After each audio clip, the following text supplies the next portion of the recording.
Hello viewers, मेरा नाम दिलीप शर्मा है। जीपीसी धौलपुर में मैं लेक्चरर हूँ।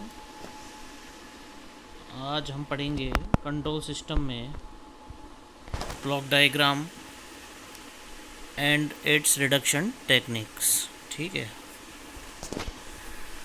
ये आपके E305 कंट्रोल सिस्टम में यूनिट 1 में ये टॉपिक मेंशन है। देखिए, ब्लॉक डायग्राम क्या है। देखो क्या है कि any system can be described by a set of differential equations or can be represented by the schematic diagrams containing all components and their connections। जो भी हमारे पास सिस्टम है, उस सिस्टम को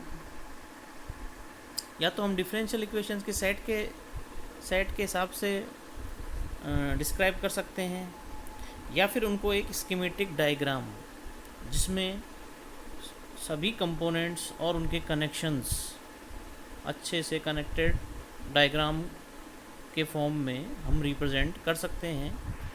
लेकिन कॉम्प्लिकेटेड सिस्टम्स के लिए ये मेथड्स जो हैं सूटेबल नहीं होते हैं।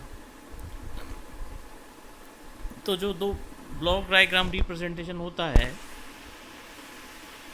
वो इन जो दोनों मेथड्स अभी हमने पढ़े थे, उन दोनों मेथड्स का एक कॉम्बिनेशन होता है। ठीक है, उसमें दोनों का ही यूज़ लिया जाता है। उसमें हम डिफरेंशियल इक्वेशंस का भी यूज़ लेते हैं और उसमें हम स्कीमेटिक डायग्राम्स का भी यूज़ लेते हैं। अ ब्लॉक में रिप्रेजेंट अ सिंगल कंपोनेंट और अ ग्रुप ऑफ कंपोनेंट्स। ठीक है, ब्लॉक डायग्राम में जो एक ब्लॉक होता है वो एक सिंगल कंपोनेंट को भी रिप्रेजेंट कर सकता है, या फिर वो कंपोनेंट्स के समूह को भी रिप्रेजेंट कर सकता है। But each block is completely characterized by a transfer function. लेकिन प्रत्येक जो ब्लॉक है वो ट्रांसफ़र फंक्शन के द्वारा कैरेक्टराइज किया जाता है। उस कंपोनेंट को उसके ट्रांसफ़र फंक्शन से हम रिप्लेस कर देते हैं।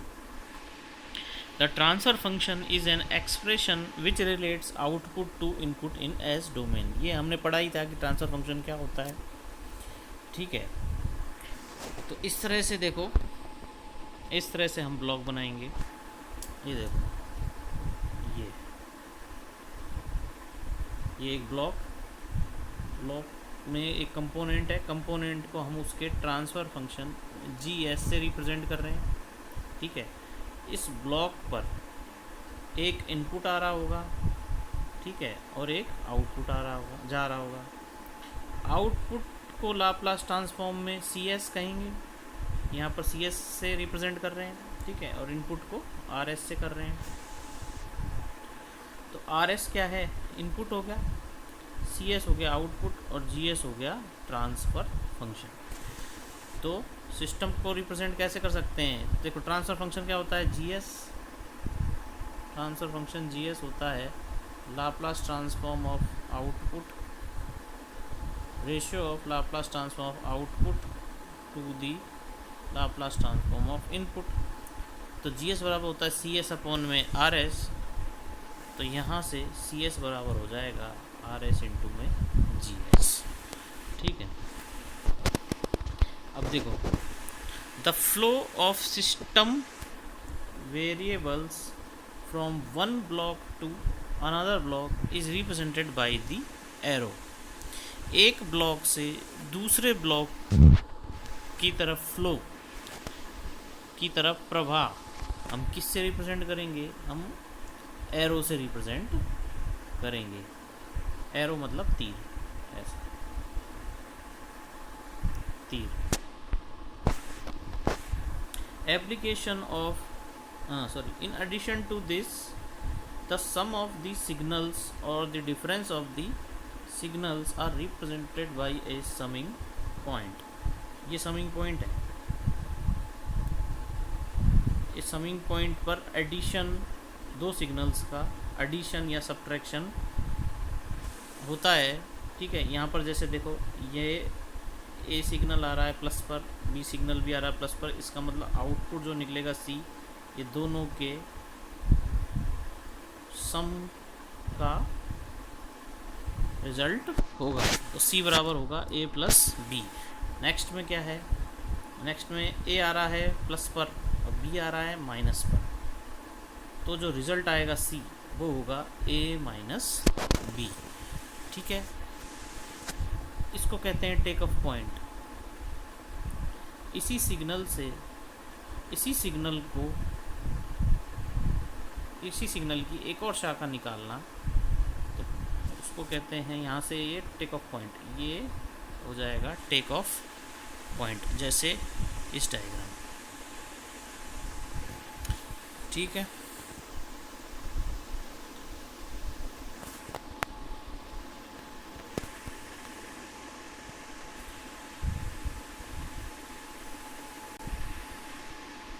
अब देखिए, अब हम पढ़ेंगे block diagram reduction. Block diagram reduction techniques पढ़ेंगे हम, ठीक है।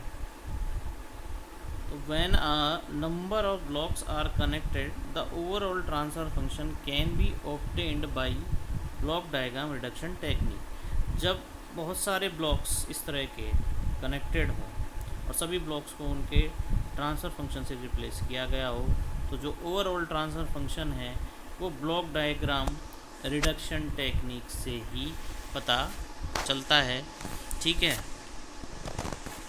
अब इसमें पहला रूल नंबर हम 1 देखते हैं, पहली टेक्निक देखते हैं। जब ब्लॉक्स कैस्केडिंग में हो, जब ब्लॉक्स कैस्केडिंग में हो, तो जैसे when 2 or more blocks are in cascade the resultant block is a product of the individual block transfer function।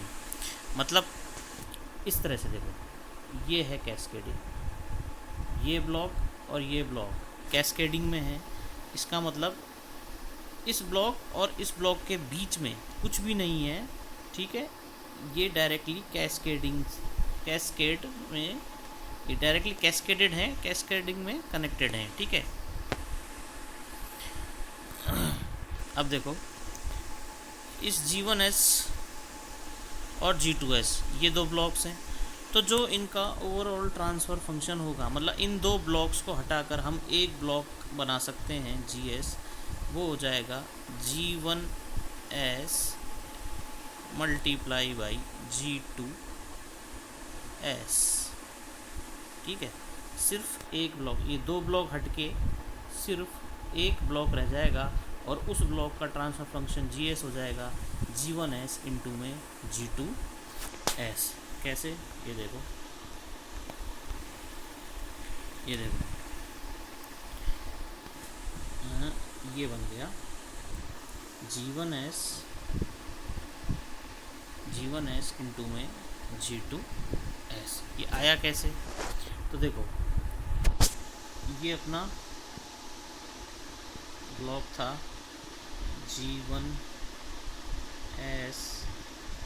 ये था G2S, ठीक है। तो यहाँ पर इनपुट दिया था हमने RS, है ना, और यहाँ आउटपुट मिल रहा था हमें CS, ठीक है। और यहाँ के आउटपुट को हमने मान लिया था C1S, ठीक है, जो कि इस G1S का जो आउटपुट C1S है वो इस G2S का क्या हो जाएगा, इनपुट हो जाएगा, ठीक है। तो अब ये ट्रांसफ़र फंक्शन मान लो हमें निकालना हो G1S कैसे निकालेंगे, इसका आउटपुट डिवाइडेड बाई इनपुट, तो C1S अपॉन में RS, ये तो हो जाएगा G1S, ठीक है। इसी तरीके से G2S कैसे निकालेंगे, इसका आउटपुट हो जाएगा CS, आउटपुट हो जाएगा उसका CS, और इनपुट था उस पर, ये था जैसे G2S, इसका आउटपुट था CS और इनपुट था इसमें C1S, तो G2S यानी ट्रांसफ़र फलन हमको पता है Laplace transform of output to the Laplace transform ratio of Laplace transform of output to the input CS upon में C1S। तो ये G2S हो जाएगा और ये हो जाएगा G1S। अब हमें ओवरऑल ट्रांसफ़र फंक्शन निकालना था। तो ओवरऑल ट्रांसफ़र फंक्शन में इनपुट था हमारा RS और फाइनल आउटपुट था हमारा CS। तो जो ओवरऑल ट्रांसफ़र फंक्शन GS आना चाहिए वो रेशियो आना चाहिए CS अपॉन में RS। ठीक है, ये ओवरऑल ट्रांसफ़र फंक्शन आना चाहिए GS। तो हम क्या करेंगे, देखो हमको RS नीचे चाहिए और CS ऊपर चाहिए।